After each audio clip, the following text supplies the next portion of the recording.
Welcome to Health and Safety Conversations. Here's your host, Tom Bourne. Hi, and welcome to Health and Safety Conversations. I'm your host, Tom Bourne, and with me today is the wonderful Alastair Milne. Alastair, how are you? Yeah, I'm good, thanks, Tom. Yourself? Oh, it's a beautiful, beautiful day here in Perth. Not too hot, not too cold. See, you're in the beautiful outdoors, which is fantastic. I wish I was. I'm in this virtual library because my real library doesn't look quite as impressive. Now, Ali, I know a little bit about you because we've met a few times, and my lovely wife's attended one of your sessions, and she's a huge fan.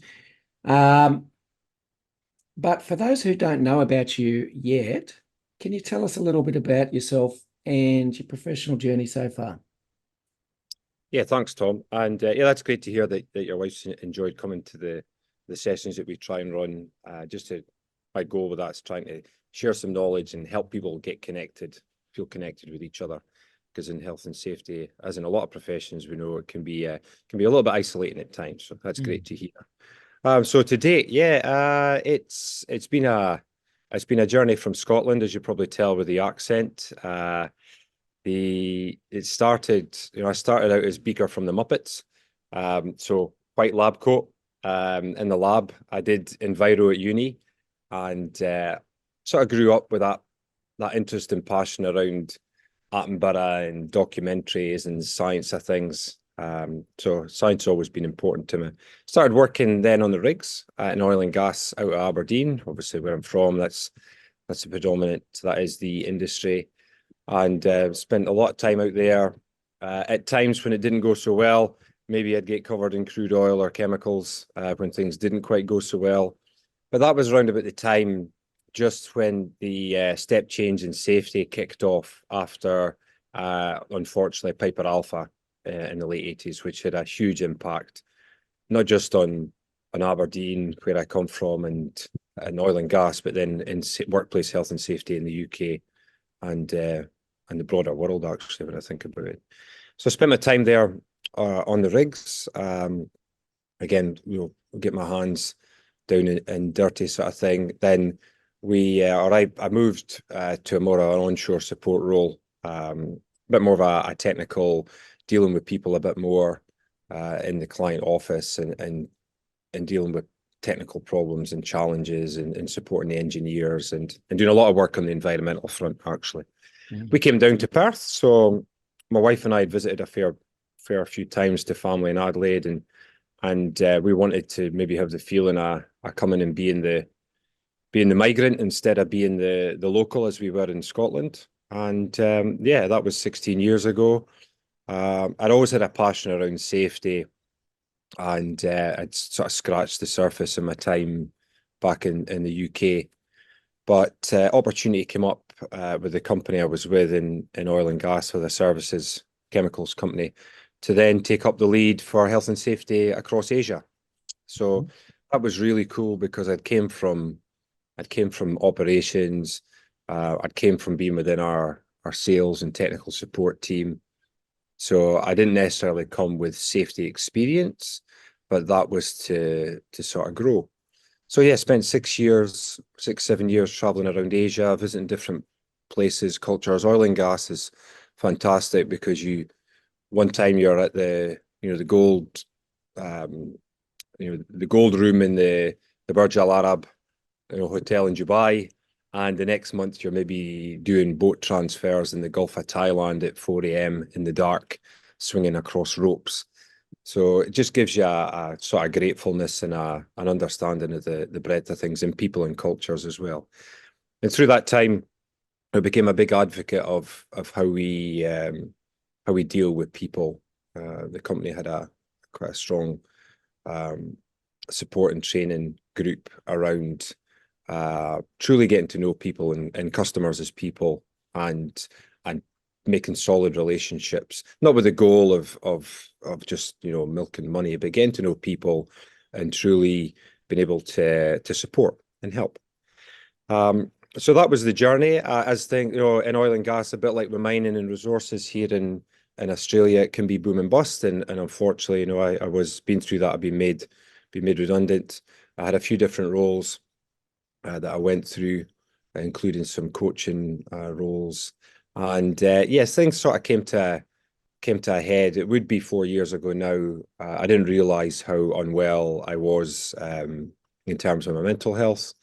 I thought it was just work, but then, when it gets as serious as it did, and that involved being admitted to hospital for 3 weeks, then you realize that just changing your job isn't going to fix everything. You got some hard yards to do in terms of therapy, and also some hard yards to do in terms of challenging how you view things and deal with situations. And at that time, I sort of vowed that I wanted to change path. I thought just changing what I was doing with work would sort of fix everything, but in the time since, I've realised that there's a whole more part to us than just the jobs that we do and the work that we do.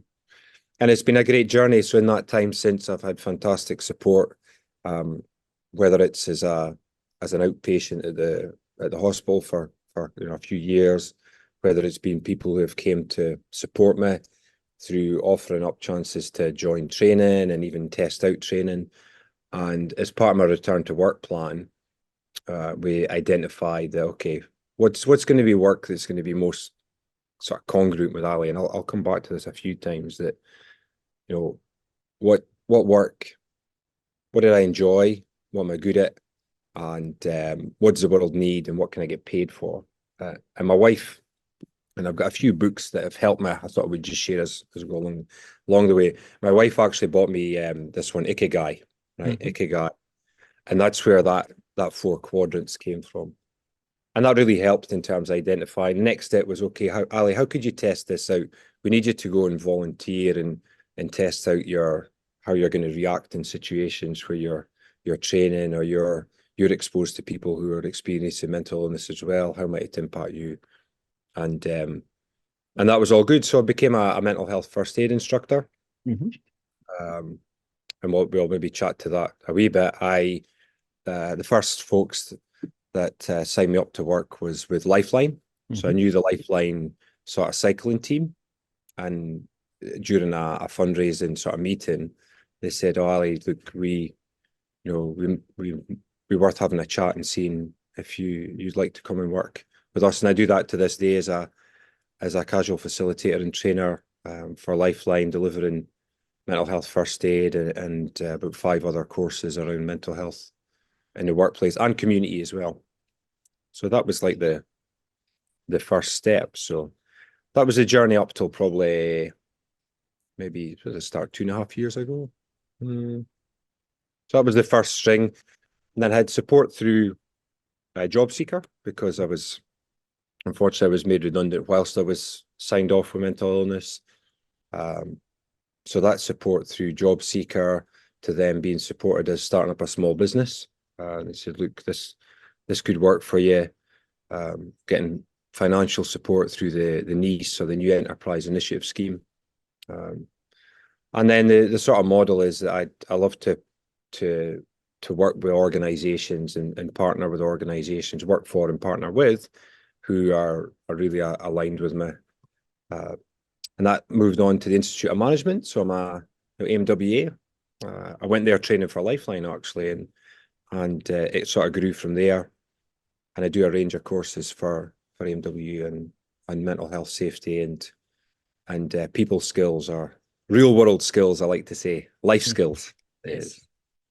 And a couple other roles as well. I'm doing a bit of a piece of consultancy work and helping to develop programs for an RTO, which I'm really looking forward to that one sort of coming off the press. That's one of those, listen out, good news coming soon, hopefully. And then I've done some other consultancy work as well for some organizations. So that's sort of where we've got up to now, Tom. That's been the evolution or the metamorphosis of things. Excellent. I've got to tell you, I do congratulate you very profoundly, because I would suggest that for a lot of people, talking about their own mental health or mental health challenges. You said mental illnesses.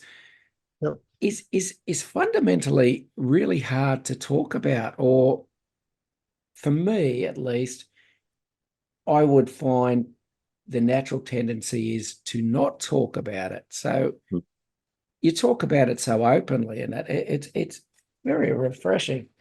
Is there still a lot of stigma around people talking about mental health?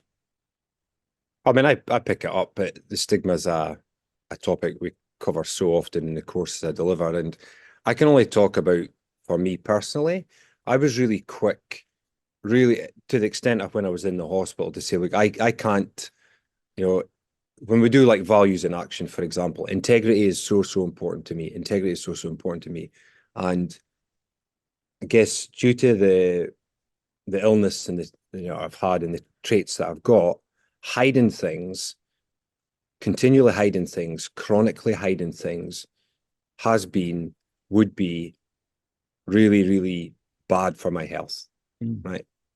So that's where for me, early doors, I say, look, I just want to be open with things. I don't want to feel like I hate this feeling of thinking I'm walking on eggshells. I have to watch, oh, I can't say this or I can't say that, and hate this feeling of, if I'm with people where I've got to be guarded, I'm with the wrong people. Yeah. Yeah. And I'm with organizations that if I'm with organizations that have, maybe challenges or concerns, or they're questioning my ability in terms of, because of illness, that's not organizations for me to be with as well. So I think really, I'll be honest with you, me talking openly it's a coping strategy. Okay. Let's call it for what it is. It's a coping strategy. It actually helps keep me calm. And what I do notice then when I do chat openly around things is, and we know this with the contagion of things, you come into the house angry and there's an impact on others. You go out with friends who are happy, right? It's contagious. That if I can help bring some influence, some calm in a room or a space with others, that's really, really rewarding. And again, that bounces back to me. I absorb that calm and steadiness sort of back the way as well. So it's a two-way street. Yeah. I read a survey, I think it was somewhere on LinkedIn about a week ago, and they asked men in workplaces a whole stack of questions, but the interesting question for me was, who do you feel you can confide in about your fears and doubts, etc., etc.? And 60% of men said, what do you think they said? No one. No one. No one. Yeah. How scary is that? Yeah. We talk about people opening up and take pressure valve relief. Apparently, for over half of us, there is no release. It's and I'll be quite honest. Yep. There's very few people I trust. I was always brought up with, if you present anything else to the world other than you're perfect, therefore it's a weakness, therefore someone's going to use that against you. So you just don't do it. You just don't do it. Are those sort of attitudes still really prevalent, or is it just old school people like me? I love that you've got, I've learned so much around unhelpful thinking styles, right? And perfectionism can be one of them. And at times, I've fallen into that as well. And these are unhelpful things that just as humans we'll do, right? We'll take things, we'll look for perfectionism where it's maybe not needed. We will take things really personally. That's one you opened up there with perfectionism. I will at times overthink things maybe a wee bit too personally. I know one of my tells is when I switch to black and white thinking, I become a bit Darth Vader, right? Right? And there's a whole, there's about 10 of them that you can, and I'd encourage folks to if you look up which one, Clarity. Clarity is an app that you can use to help sort of unravel your thinking, and it gives you some ideas around CBT based. We could all do with a wee dose of CBT, a light dose of cognitive behavioural therapy. I've come to learn that we could all do with a little shot of it to help us out. And I think there's maybe some of that parts. And just going back there, Tom. So what was your main? Bring me back to where your main question is, because I've gone a wee bit rogue there. What was the question you asked there? Okay. Basically, I was saying that very few people I trust, Yes. and Yep. we don't expose the soft don't underbelly. Yeah. Is that normal? Yeah. Well, geez. I'm just looking. Where's it gone? It's not here. I'm looking at my book, The Myth of Normal, Gabor Mate, right? Which my psychologist, that was my homework from a psychologist. What is the normal of things? I think the flip side for me is my default position is I do trust, right? And this is where you and I are different. We're all different, right? It's different strokes, right? To rule the world, we know that. So I go from a default of trust. However, down the track, if I feel that trust has been sort of broken, that will become a bit of that becomes a bit of a hot button for me. It becomes a real. You can see I've moved in my chair there. Yeah. Right? Because all right, that's a bit of the hot button. So I come from the default. So I will default. The other part is, and I've said this to my wife a few times. I'll say, look, and we're quite open when I chat around things. I say, look, with the worries and fears I had chronically for so long, I would rather focus on how I and you are feeling right now, rather than on what others might be thinking. Because we burn up so much emotional matches worrying about what others might be thinking versus how we and those closest to us are or might actually be feeling. I prefer to focus on that. Now, don't get me wrong, I will drop into that with the challenges of taking things personally. I will drop into it at times and be over concerned with how somebody might be thinking or so. But I guess I'm aware, and that comes back to the point there, Tom, you had around us not opening up, is the language. I've been fortunate to learn language, learn ways that I can express or unravel what I'm thinking, expressing what I'm feeling. And I say this quite openly to folks, it still needs to be a multiple choice checklist, right? It still needs to be a multiple choice sort of checklist. I think things like, the wheel of emotion really helps because it's visual and you can sort of tag things.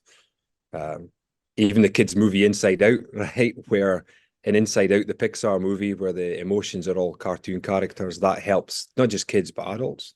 So I think there's a wee bit around, even at times when folks maybe we are opening up around mental health, are we truly talking about what we're feeling, or are we talking about what we're thinking? Because there is a wee bit difference. So I think we're learning. I think things like awareness, like learning how to label emotions, like learning around the unhelpful things that sort of trip us up our little thinking traps as well. But yeah, the soft underbelly of things really, and that's a lot of my work, is around trying to create as safe spaces as I can, so that folks can be sort of not just soft underbelly, but just be genuine.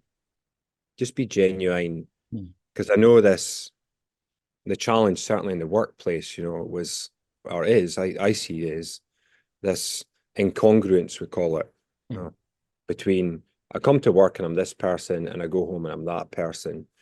And we know, and I know personally from my own experience, and I've come to learn this.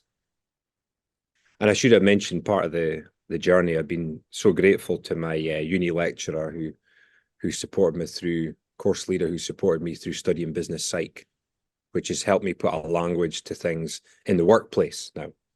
So I can understand how myself and my workplace or workplaces over the years have interacted and maybe help others with that.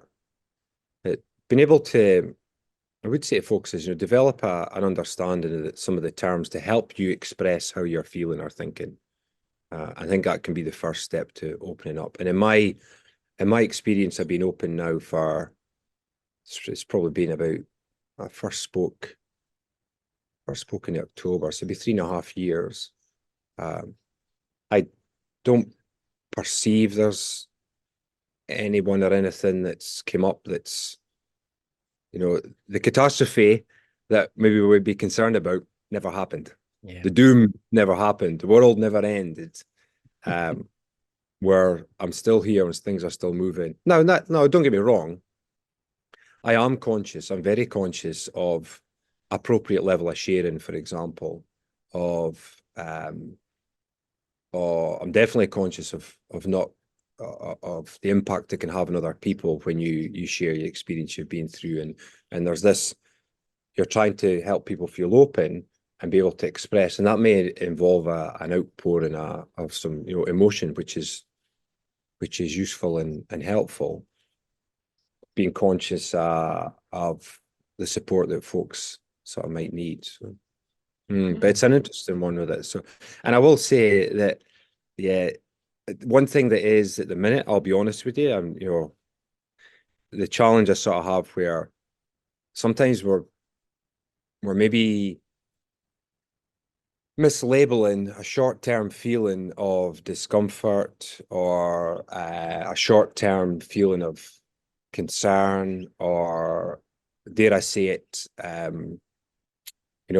short-term feeling of offense or being offended, and we're sort of muddling that up with some of the signs and symptoms of actual getting us towards mental illness. Now, not to say that they aren't, they certainly can be.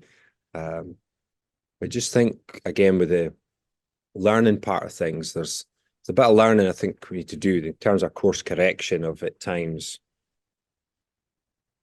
jumping too quick to using words like triggered, for example, where when I hear that being overused, and the challenge I have with that is it devalues the people who are truly triggered, in terms of PTSD, or truly triggered in terms of panic attack. It devalues and demeans their, or I should say our, right? Because mental illness is an us thing. It devalues that experience.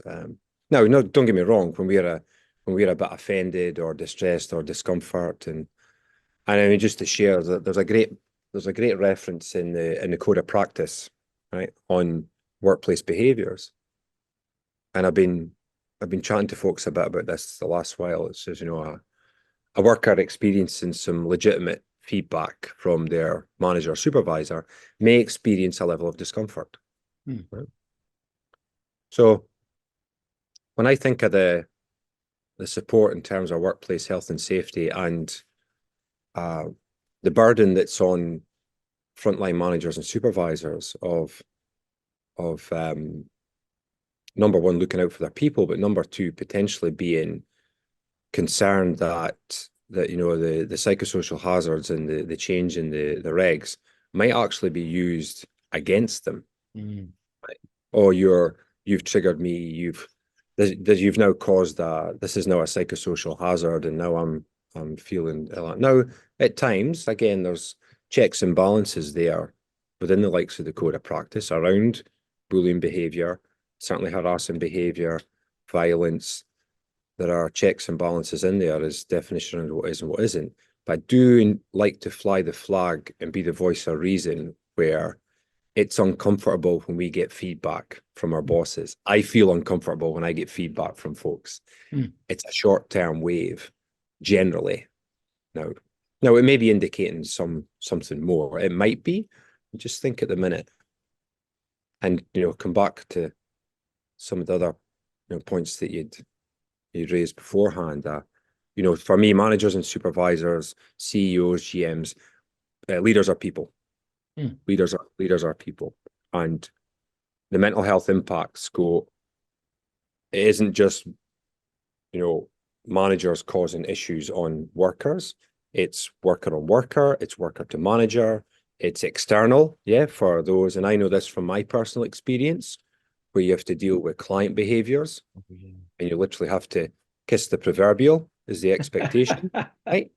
I'd say that's a burden to it. And that now I'm really, really hopeful. I really hope that there's some cases and some stuff that comes out there where it is not acceptable for just because you're the big company or you're the client or the customer. It is not acceptable to get away with some of the behaviors and acts that folks have had to deal with in the sake of work. Mm. You know? Mm. All right. Just mental health. Is mental health, the term mental health, mental illness as used in workplace context, is it a bit like the term safety? Everyone has their own interpretation or spin on it? Yeah, well, that's the reality. You know me, Tom, I'm very much a realist with things. That I would say that's the reality at the moment, just through lack of understanding. And I say that I am not being judgmental around that, right? I'm saying I say that because I am aware of my own level of understanding how things have evolved for me, that I've come to learn things like mental health, mental illness, what mental illness sort of is, and potentially some of the warning signs as well. And yeah, the good thing is, that's a great point that you bring up, because when we looked last week, we were chatting around the safety profession. You know, I come from the background of being a safety manager. I still train. I'm still heavily involved in the safety side of things, because for me, it stitches together. Safety, mental health, life skills, people skills, they stitch together. I think what's different with mental health is we've got definitions that come from a clinical background. Yes. Right? So whereas from safety, we're not it's not like we're signed up with a professional body or a accredited body, or however the term is, like GPs or surgeons or that as well, or psychologists. So that allows for that, sort of ambiguity, and people can say what safety is or isn't, get a bit philosophical. What I like, the science guy in me has enjoyed getting involved and learning about mental illness, because it comes from more so from the science of things, from clinicians as well. So mental illness being changes in thoughts, feelings, and behavior that are going on for a time period, generally like a month. Now, it's not always a month. Sometimes it can be shorter. And what are the impacts that that's having on our, the term is effectiveness at work, family, and socially, right? So what I love with this is that now you give me a framework like that defines safety, right? It's not quite as easy, is it? It's not so.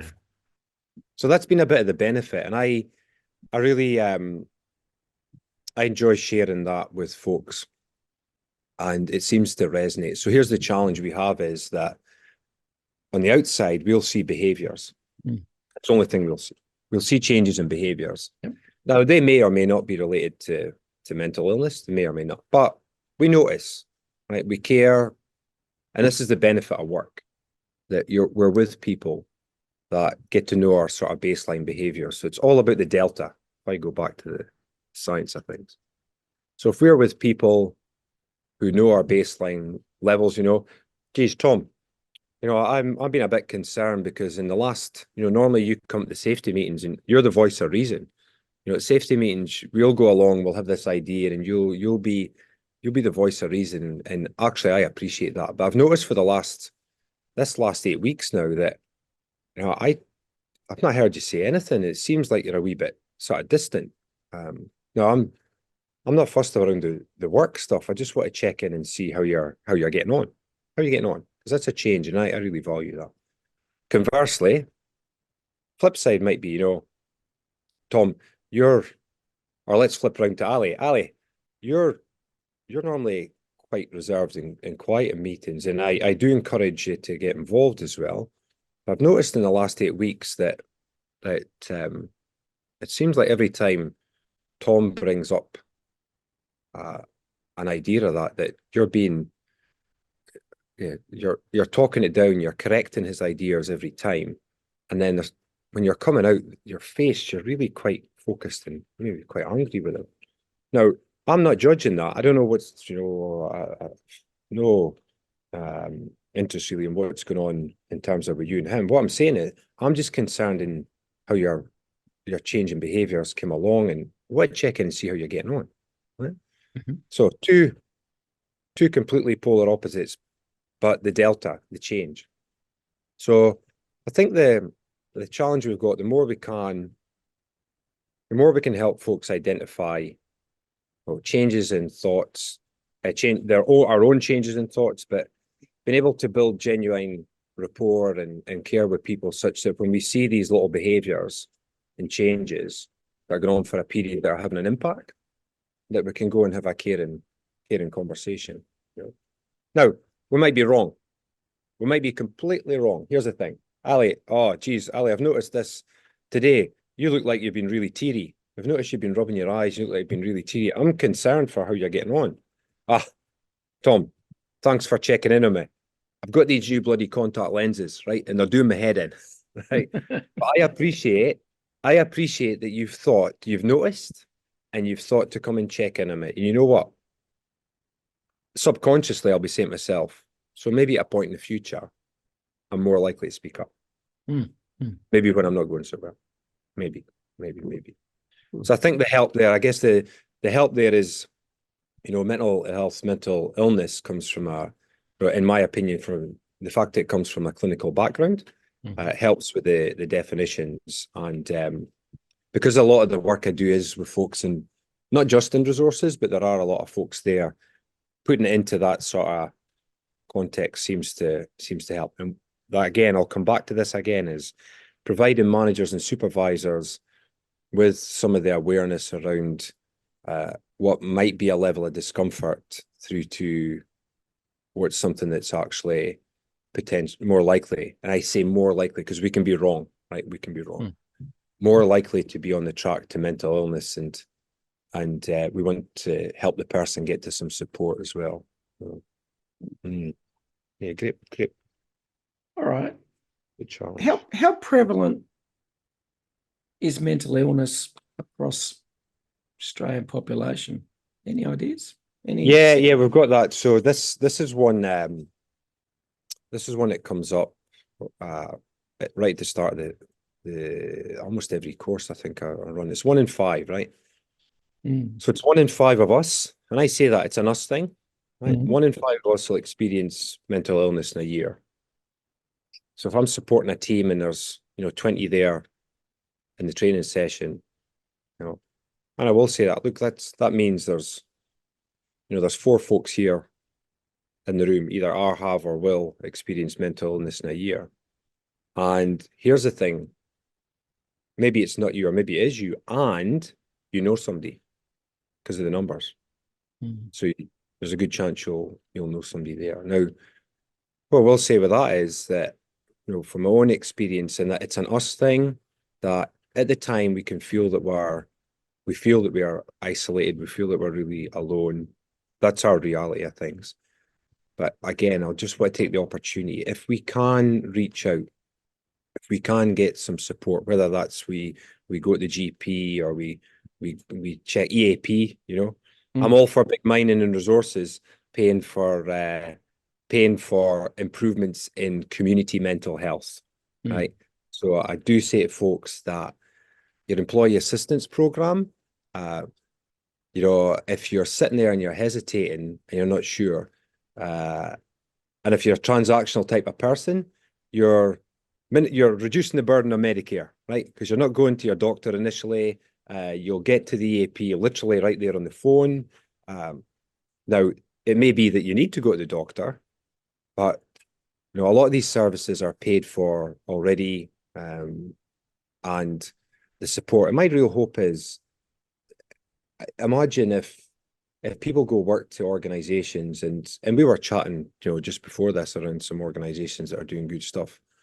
Just imagine if people's mental health is actually improved because of the organization that they work for, right? Not the normal one where, from typical physical safety, it's about preventing physical injury. How about if we go to work for organizations, and maybe because they've bust the stigma a bit, and they're talking openly around mental health, around it's incorporated into, let's say, safety shares, and people are a bit open. Not in terms of a necessarily boohoo, look at me sort of thing, but this has been my experience and this is what's helped.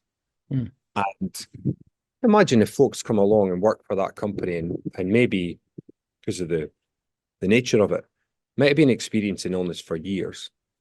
But because they've came and worked for that particular company and the culture and the resources and the come back to the psychological safety of the team that they're in is such that they reach out and they get some support. That is honestly life-changing. And that's where my hope is that with the push on the mining and resources sector in terms of mental health, that generates, positive improvements, not just for workers, but they trickle through. Those organizations are offer to families. If we can increase uptake of families to EAP, geez, I want to go and talk, but I've heard that it's really hard to get an appointment with a psychologist. Well, let's stop buying into the it's all too hard sort of thing, and let's maybe try another option. And if people have got these stories, an analogy that came up for me just this last week, I've noticed Apple. Apple Watches, yeah. Their marketing campaign now is it's people with lived experience of I noticed one that piqued my interest. There was a guy crashed on his mountain bike and the Apple Watch signaled and got the or kangaroo hit him, and the Apple Watch signaled to first to the responders to come and basically could well have saved his life. So I watched that and I thought, you know what? Just imagine if, because of not the tech that we had, but the company that we worked for.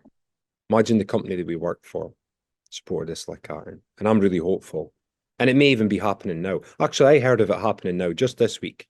I had a person share a story where they had got their daughter to use the company supported EAP as well. So Good. All right. I'm going to ask a question, which maybe I shouldn't. I don't know. Let's just go with it. What the hell? Sounds like you should then. I like ones like that. All right. A lot of companies have invested in mental health first aiders. A lot of companies provide EAP. A lot of them don't actually change the culture in the workplace, which may lead to psychosocial hazards being present in the workplace. Resilience programs, EAP, mental health first aiders, would you say they can only do so much, that the main issue would be to actually change the culture of organizations that are causing harm to people's mental health? I love this one because I work across all those areas as well. When we look at the reactive side of thing, EAP, as we know, right? It's somewhat reactive. Even so, then I do say to folks, look, call your EAP when you're well. What's to stop you calling when you're well? Let's not wait till we're in the depths of things where it's going to be really hard. Yep. So I think from an individual perspective, view your EAP as mental fitness sessions, right? Don't wait till you're injured to go see him and chat with him. I think it's easier to implement. So when I think of ease of implementation, if I chart it, ease of effectiveness versus ease of implementation, right? Because, again, always a realist here. Okay, right. Effectiveness, change the culture. Yep. Ease of implementation, oocha beastie. That is going to be like off the bottom of the graph, right? So really difficult in terms of doing. The other thing is a multi, and I know this from my own personal experience, is it's a multi, it's almost like a bandolier. If we're going to say there's no silver bullet, there's no silver bullet, there's a bandolier of things. And here's the thing, we're all going to need individually different bullets, right? Different bullets, and we all hold our own, we've all got our own different gun. So that's part of the challenge with it. I think the opportunity, and I'm always trying to be optimistic with it, is around the more proactive side of things, proactively managing awareness and managing psychosocial hazards. I think for me is more realistic in terms of ease of effectiveness and impact Mm. than saying, right, oh, we need to change a culture. I'm never a fan of blanket and sort of, motherhood statements. It's a Mm. bit like when it says, oh, what do we need to do here? Oh, that person got injured due to complacency. Right. Yeah. That's just a Yeah.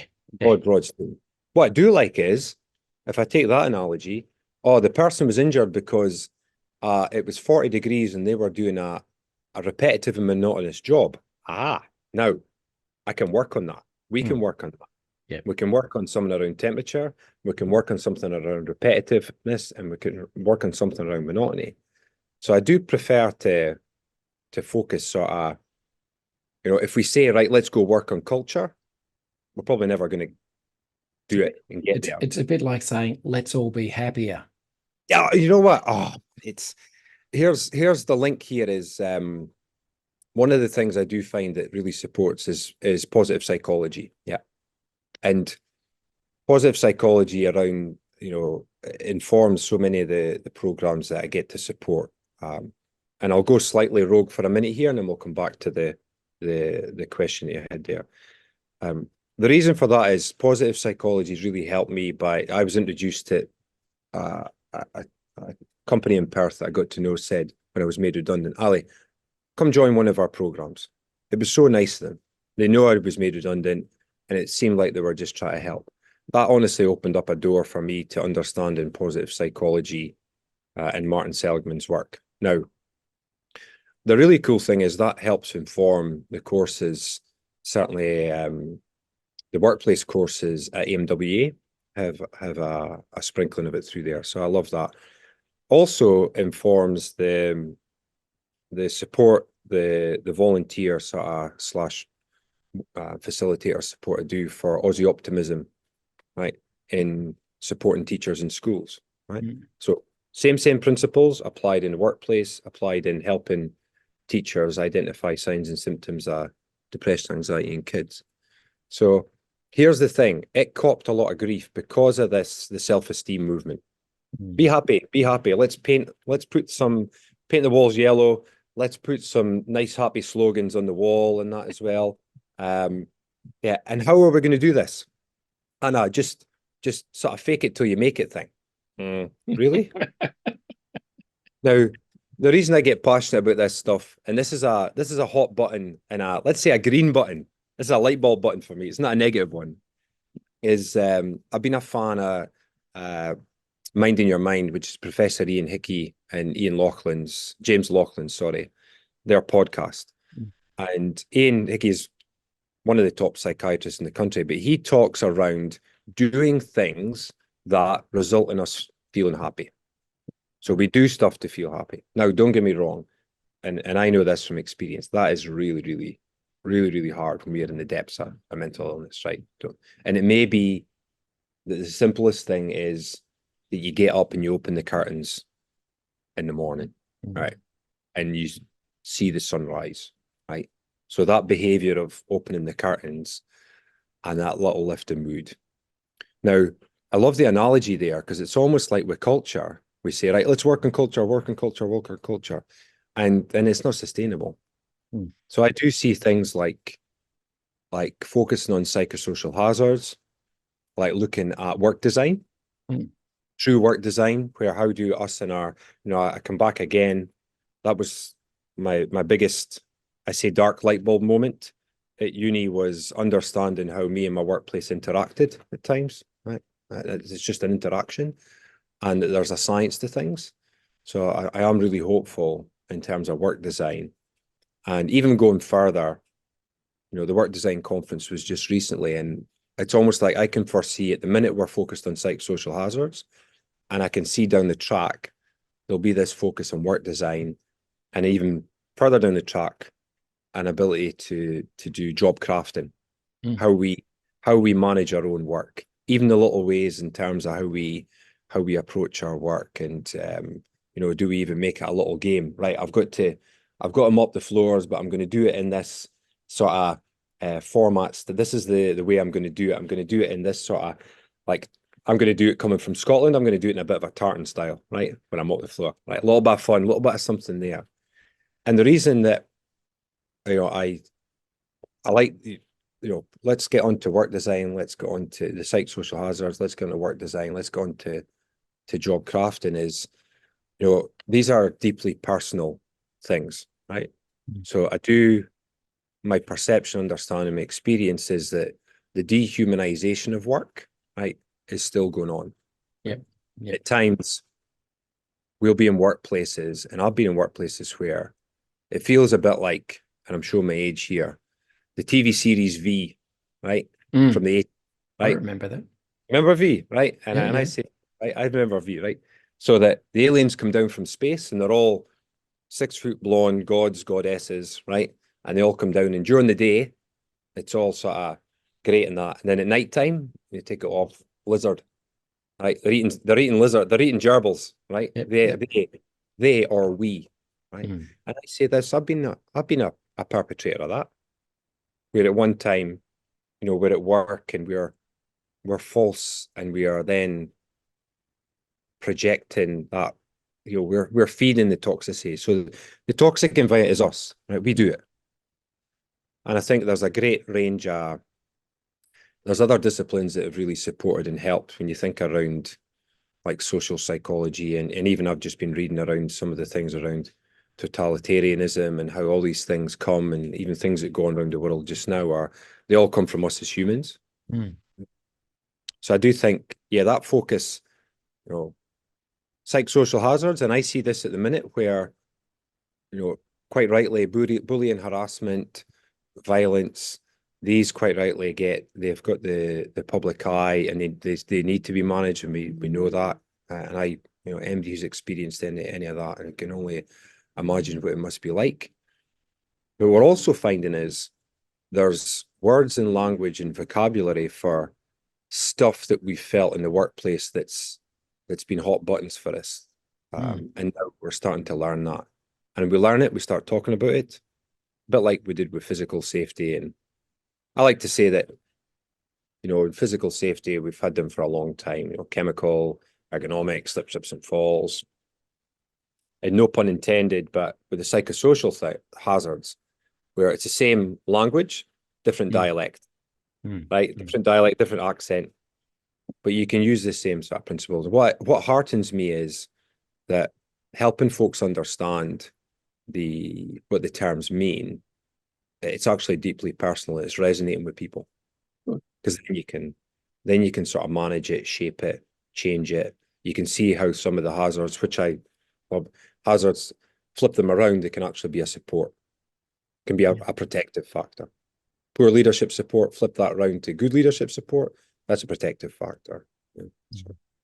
So culture. But here's the thing is, the next breakfast session that we're having is just on that culture, because I'm really looking forward to try and bring some definitions to the table to help us define culture and that a wee bit more. Excellent. Yeah, you raised the issue of you being a facilitator for Aussie Optimism, talking to teachers and helping. Perhaps do you actually talk to the students as well? No, so this one's still in its early stages. It's a bit like a vocation and a side hobby for me.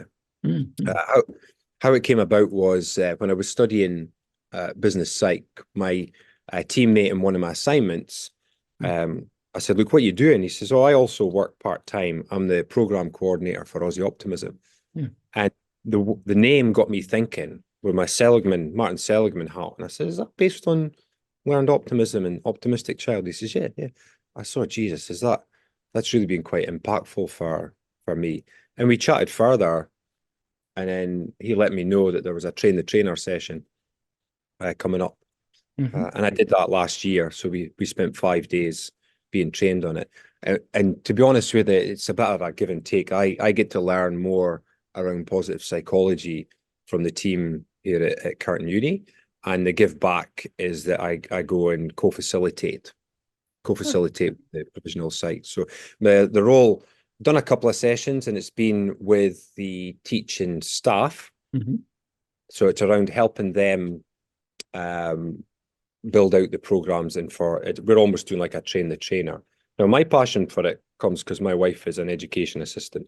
And I see the challenges that teachers have. I have a bit of empathy. I'm not there, but I have a bit of empathy, and I certainly see when my wife comes home at certain times and don't get me wrong, she loves what she does. But I see physically the tiredness as well. Oh yeah. And I hear what the teachers are dealing with as well. Yep. So it's just really quite nice to be able to go and help. So that's like it's almost like a volunteer sort of role, supporting.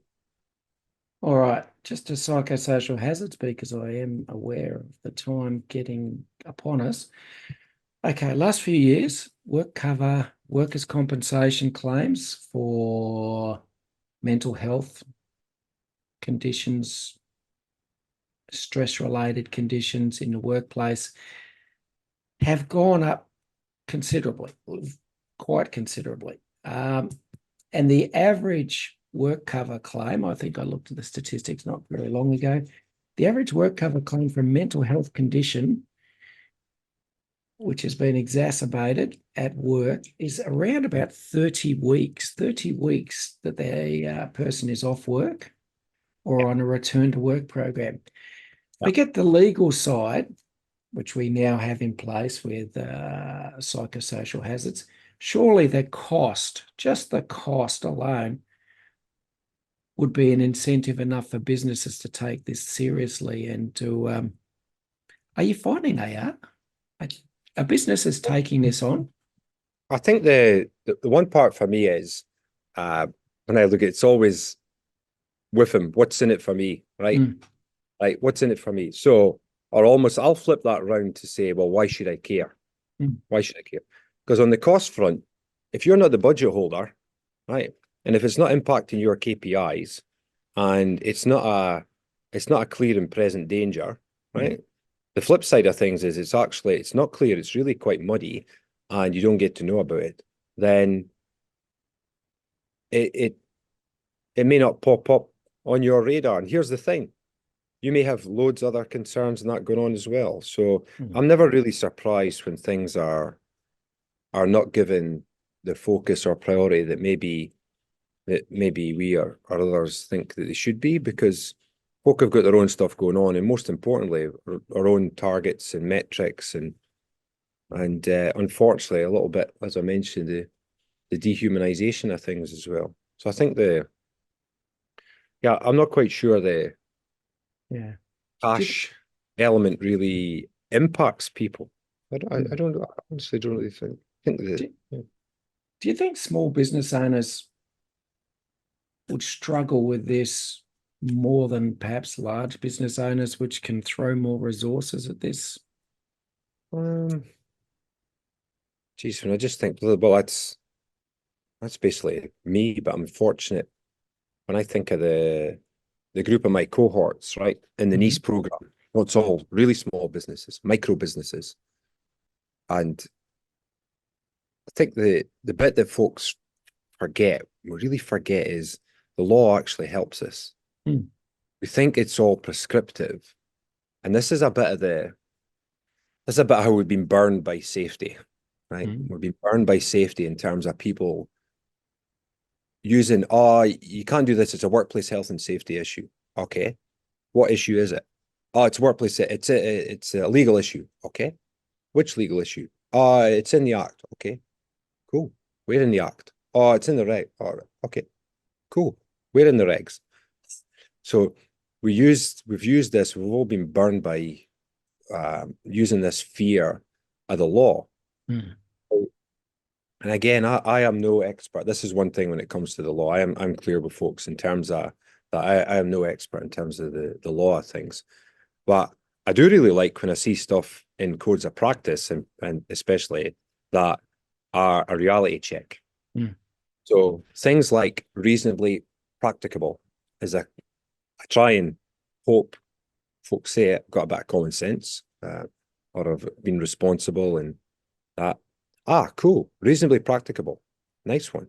So might actually be easier for a small business to implement some controls, because they can react and do things a lot faster and be nimble that are reasonably practicable, right? Small little things. Yep.